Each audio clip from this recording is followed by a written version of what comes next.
Hey, what's going on, guys? It's me, back again with another vlog. Today, I read an entire ass book in one sitting. Well, not the entire book, but basically the whole book in one sitting. I read for like 8 hours today. I read 270 pages approximately, and the book is like 290 pages. So basically the full book. Just today. The book was called Death and Red Trilliums by R.C. Hanna, and I liked it. I think that makes sense considering I read the full book basically in one sitting, but it was good. I liked it. I didn't find it boring at all to read, even though my friend told me that the beginning was kind of slow. Excuse me. Even though he told me that the beginning was kind of slow, I didn't find it slow at all. Like, I understand the why you might say that it's slow, because it's not like an action packed book, even though it takes place in a a zombie apocalypse setting. It's it's not slow. um I mean, you could definitely interpret it as slow, but I didn't find it slow personally. Thoroughly enjoyed reading this book. I could not put it down, and it was just fun to read from start to finish. And so yeah, I basically read the whole thing in one sitting, which is crazy. I've never done that before. I don't think I've ever read a book, a full book, in one sitting ever in my life. This is the first book I've like binge read. So that's good, right? Obviously I had my reasonings for doing this, mainly because I wanted to impress my friend and be like, "Hey, I read your friend's book," cuz my friend, the person that I like a lot, that I have a crush on, his roommate wrote this book, and he gave me a copy of this book for free, the first edition, signed by the author, his roommate. So I have a personal copy now, which is signed by the author, which I think is so cool. And I wanted to read it mainly because I wanted to tell my friend, like, "Hey, I read your friend's book and I really liked it." But also because me and his roommate have a lot in common, and I wanted some inspiration as well for my own book that I want to write. And I thought, what better way than to read a book that a friend wrote? So that's what I did. And so I read it. I enjoyed it a lot. I didn't think I would enjoy it as much as I did, but I found like I was hooked. Like, I was reading through those pages like so quickly, which is a rarity for me. I thought it was a slow reader, but then I read this book, and yeah, I did it. Like, I read the whole thing in like 8 hours. So I think that's a good pace for a book that's almost 300 pages. Um, and I read it all. I read it all, baby. And there were some like typos and some grammar stuff, but honestly that didn't detract from the experience. I found it kind of fun to just like correct those errors every now and then with like my pencil, so I just like, write over the mistake. um those didn't really detract from the experience too much. I still very much enjoy the book, and I really like the story of the book. um and I find it very sweet.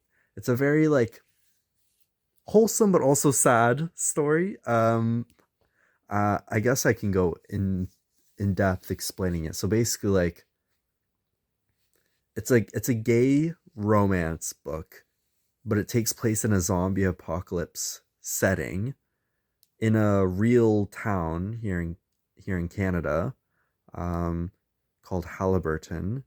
So it's like real setting and everything, but it's like, what if there was a zombie apocalypse? And it basically covers this queer guy who's like in his last year of university, and his mom passed away from cancer, and so he's a bit sad and he's all lonely. He lives in an apartment all by himself. um and he has a pet cat, and that's about it. But he also has this like friend who's far away named Abby, who he talks to every day.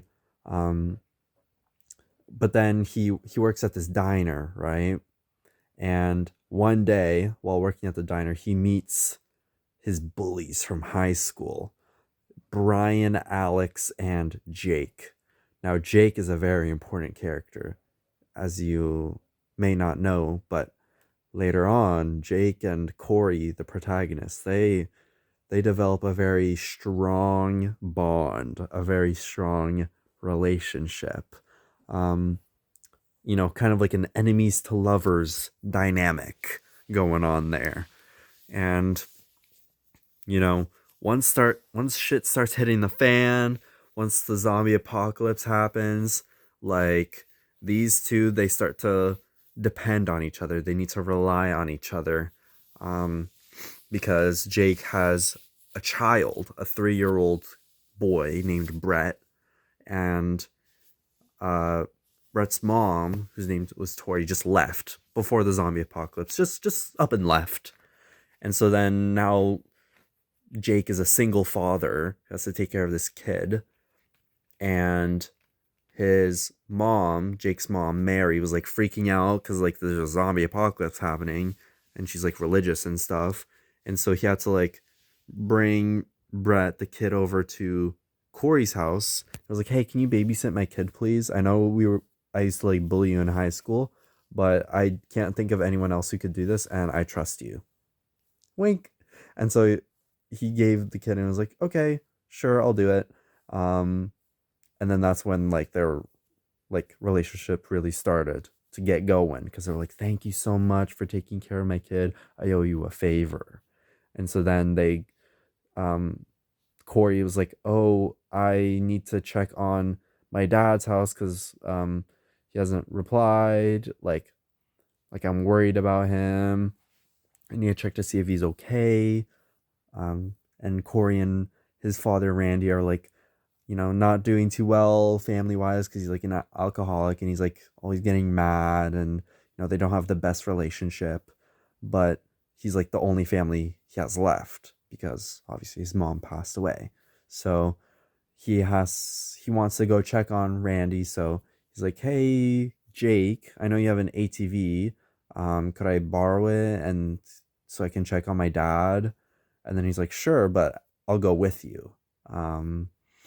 And so then they go together to check on Randy, and he's not home. And there's like signs that like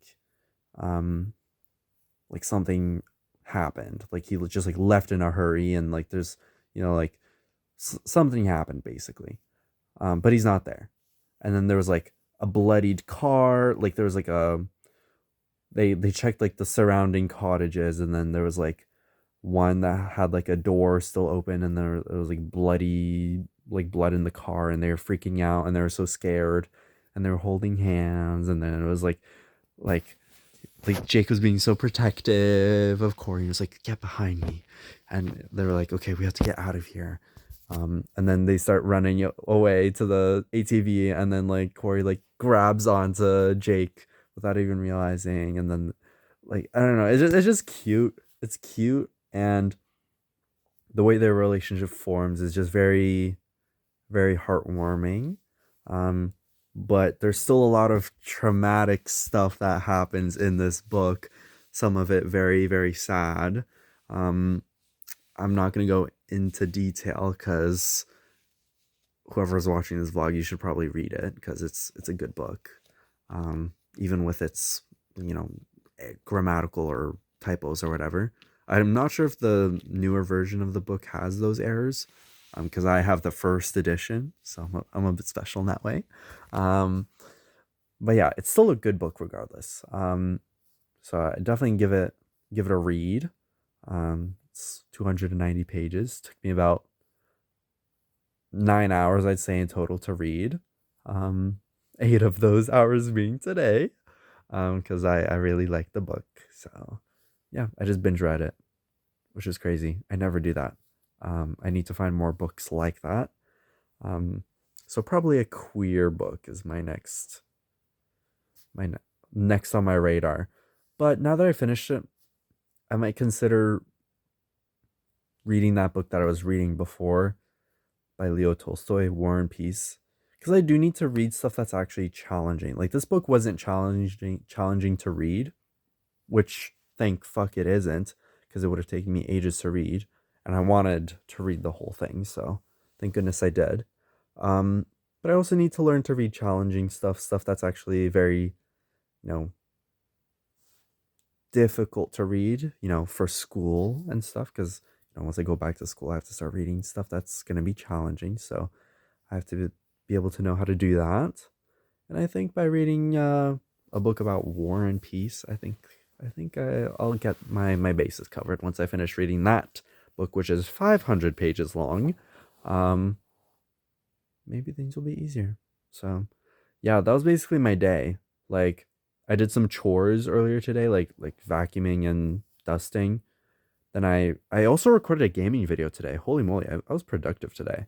I just like went through everything that I needed to do today. I was like determined to read today because I knew that tomorrow I would be busy meeting up with someone. So I was like, okay, chores, um, record a vlog or record a video, a gaming video, and then I was just like read, and I just read for 8 hours straight. It was crazy, but I'm glad I did it because it was worth it and the book was good. So, yeah, that was about it for today. I'll talk to y'all tomorrow. See ya.